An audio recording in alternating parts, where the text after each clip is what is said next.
अमरावती जिल्ह्यातील धामणगाव रेल्वे येथे 6 वर्षीय चिमुकलीवर बलात्कार झाल्याची घटना उघड झाली आहे। चिमुकलीला बाहेर बोलावून तिच्यावर अतिप्रसंग करण्यात आला। आरोपी नागेश कुरील असे बलात्कार करणाऱ्या आरोपीचे नाव आहे।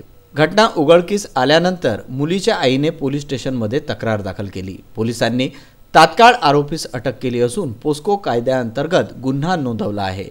अमरावती शहरातील दर्यापूर येथे 9 वर्षीय चिमुकलीवर बलात्काराची घटना घडल्यानंतर धामणगाव येथे प्रेम प्रसंगातून मुलीची हत्या झाली आणि लगेच या 6 वर्षीय चिमुरडीवर बलात्काराची घटना घडल्याने जिल्ह्यात नेमकं होतं तरी काय असा प्रश्न आता नागरिकांमध्ये उपस्थित झालाय।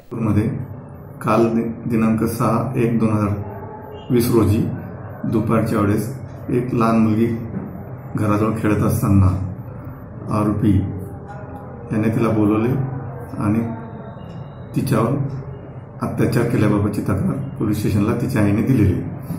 सदर घटनेमध्ये आरोपी यास तात्काळ ताब्यात घेण्यात आले असून पुढील कायदेशीर कारवाई वरिष्ठ अधिकारी यांच्या मार्गदर्शनाखाली सुरू आहे। मुलीला आता मेडिकलला पाठवलेलं आहे आणि त्यानंतर 376 पोस्को अंतर्गत गुन्हा दाखल केलेला आहे।